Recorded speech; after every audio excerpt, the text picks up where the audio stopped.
Welcome to our video in our workshop called Creating Technology Inclusive SI Activities. We are from Middlesex Community College, which is located in Massachusetts.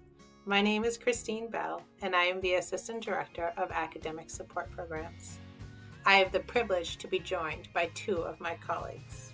Hi, my name is Ginny Drisslane. I'm an SI specialist at Middlesex Community College. Hi, my name is Beth Kelly, and I'm the SI Learning Specialist. Here is an MCC spotlight about who we are. We started SI in fall of 2012. We offer support in the fall and spring semesters. There are over 50 SI leaders each semester supporting at least over 70 to 80 sections of courses. We have about 30 to 40 faculty who participate with us. We offer support in STEM, Health, English Comp 1, English Comp 2, and some ELL courses.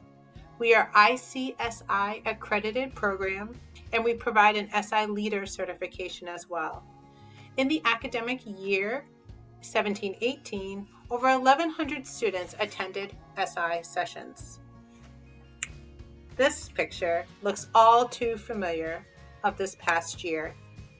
We found that we went online, we needed to introduce better tools to be engaged. We discovered some excellent technology tools that we would like to share with you today. This is a picture from one of our online trainings. Is technology a friend or foe? When the pandemic hit, MCC had two choices: lean into the unfamiliarity of online technology tools or look the other way. We chose to make the intentional effort to learn and become familiar with as many online technology tools that we could so that our SI leaders could build a technology toolkit to support them in their online SI sessions. At MCC, our trainings have always focused on not just talking about effective learning strategies, but modeling them for our SI leaders. This is easier to accomplish when we see our SI leaders face to face. So we did what we do best, which is to follow our playbook and focus on incorporating these new technology tools into every training and monthly meeting online. We could have simply provided our SI leaders with a list of online tools to explore, or maybe even provide a link to a tutorial or two. But by modeling the use of these tools in all of our interactions with our SI leaders, they gain valuable hands-on experience. In addition, we provide them with the opportunity to collaborate and discuss with each other how they might use these tools in their own sessions. In this video, we highlight 4 of our favorite tools: Slido, Flippity, Jamboard, and Canva. And we talk about how we infuse the technology tools in our training workshops and activities. Our first technology tool that we introduce is at the group interviews, and it's called Slido. I will show you how we use it during the group interview process. Welcome to today's ACE group interviews. The first thing we're going to do is introduce you to Slido. So you have 2 options to join. You can either open up your camera, your phone camera, and you're going to hover it over the QR code on the left-hand side. And then you will see a little notification, open Slido in Safari, and you click that.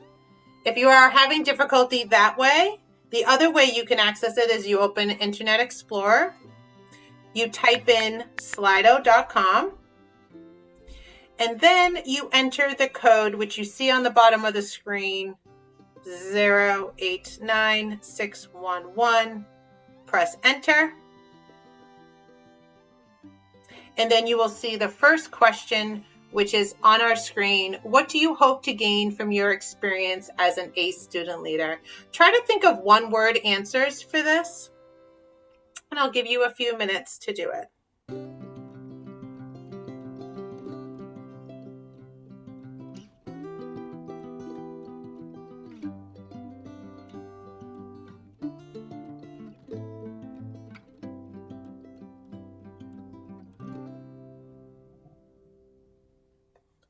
Excellent. As you can see, when you start writing more words that other participants are doing, the word gets bigger, and this is called a word cloud. And you can see the different answers that people are providing. That was very nice. And we're going to come back to this after the next couple of questions. So I'm going to move on to our next question. So this one's asking you, why are you interested in the ACE student leader? That's either the peer tutor or SI position. So if you could take a minute, this is more than a one-word answer, and just sort of write out why you are interested in becoming an ACE student leader.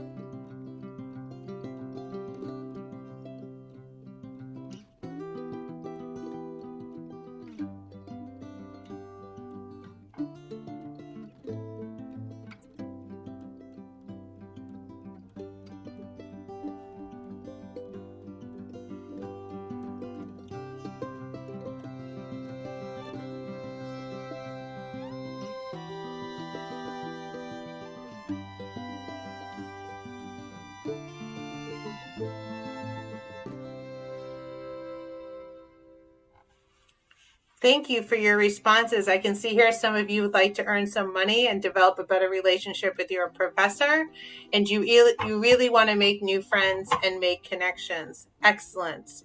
We are now going to move on to the next part, which is explaining more about the position. When we started to reimagine how our training would look online, the rubric for the SI session evaluations was one of the first activities that we looked at. Going over the rubric is one of our main activities in the training, so we had to rethink this. We decided to use Flippity for two reasons. One, it's a new tool that we could introduce actively. And two, it allows SI leaders to manipulate the various components and see how they fit together. It turns out that using a Flippity manipulative is much more hands-on than our original strategy. So here it is. This is the rubric, and now this is the Flippity manipulative. Here are 3 shots from the beginning, midway, and then when it's fully in order. The items in the rows are color-coded to make it easier to order them. Flippity includes other types of activities, such as flashcards, a timeline, a quiz show type game, a bracketing activity, and a few others. Jamboard is a tool we've come to use a lot in our monthly training meetings for our SI leaders. We introduced an acronym, CPHRS, to our SI leaders last fall to help them think about and remember the components that make up a typical week in the SI role. So C is for communicate, P is for plan, H is for holding sessions, R is for reflect, and S is for submitting plans and attendance. SI leaders, and even us, were having a hard time remembering the acronym, so at one of our monthly meetings, we used Jamboard to review it. SI leaders were given a few minutes to read the questions on the frames and add post-it note comments. So they were asked questions like, who should you be communicating with? And what kinds of things should you be communicating? Or what elements go into a good plan? And what's important to remember to do during your sessions? Reflection, what went well and what could you do differently next time? And then submitting, what do you need to submit and where do you submit it?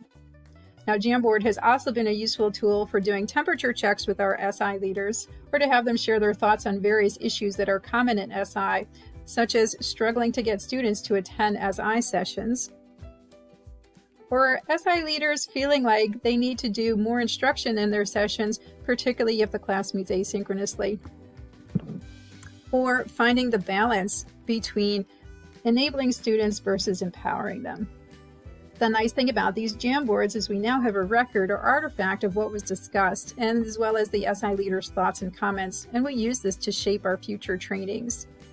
Now, Jamboard has also given us a good way for SI leaders to reflect on their SI role. This is part of a Jamboard we used at the end of the semester. We asked questions like, what surprised you about the role of SI leader the most? Or what do you wish you had known at the beginning of the semester that you know now? And what was the worst experience this semester that you wish you could just erase from your memory? By experiencing Jamboard multiple times throughout the semester in our monthly meetings, our SI leaders have gained confidence in using this tool, and many have incorporated it into their own SI sessions. Canva is another tool we introduced in our monthly training meetings. We were looking for another way to reinforce our CPHRS acronym and decided to have our SI leaders create flyers using Canva to explain and promote CPHRS. They were able to get creative using various backgrounds, changing text styles, and using templates, etc., to create some really fun flyers. The SI leaders worked in groups, and this turned into a friendly competition. So here are some of their results.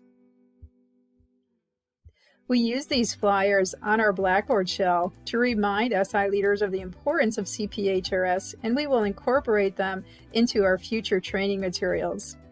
After using Canva for this CPHRS activity, our SI leaders brainstormed ways that they could use it in their sessions, such as making flyers to promote their sessions or using it to make a type of visual flashcard to review course content. We actually learned about Canva from one of our pharmacology SI leaders. She has her students make Canva flyers for all the different categories of medications that they have to learn. SI leaders submit weekly plans and attendance throughout the semester. We actively read and provide feedback on plans, including reflection after the session. We noticed that SI leaders were using new technology that we'd not introduced during our training. Not only were they using the technology, but in their reflections, they wrote about how successful it was and how they really enjoyed using it. So we asked those SI leaders to present the technology and how they used it in a monthly meeting. We organized a round robin so that all SI leaders would get a chance to see 4 different technologies. The ones we chose to highlight were the Zoom Interactive Whiteboard, Desmos, Factile, and Flippity. The SI leaders commented afterwards on how much they appreciated learning from their fellow SI leaders. So we've had an opportunity to share some of our favorite technology tools and demonstrate how we infuse them into our training so that our SI leaders feel comfortable and confident in incorporating them into their sessions. And so we're going to demonstrate Jamboard one more time with an exit ticket. This is something we do sometimes in our monthly meetings. It's an opportunity to share takeaways from whatever training that we've done. So we're going to just demonstrate that here. I'm going to ask my colleagues, Ginny and Christine, to share their takeaways from our video that we shared with you today.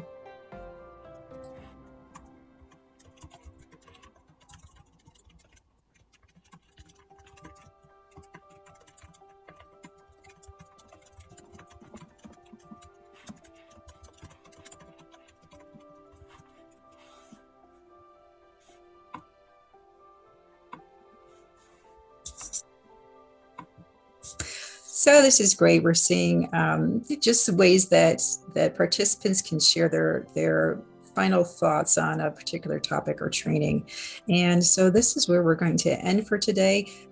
On this slide here, you'll see our contact information. Feel free to reach out to any of us. And our website is down at the bottom of this page. Thank you so much for joining us. That's it.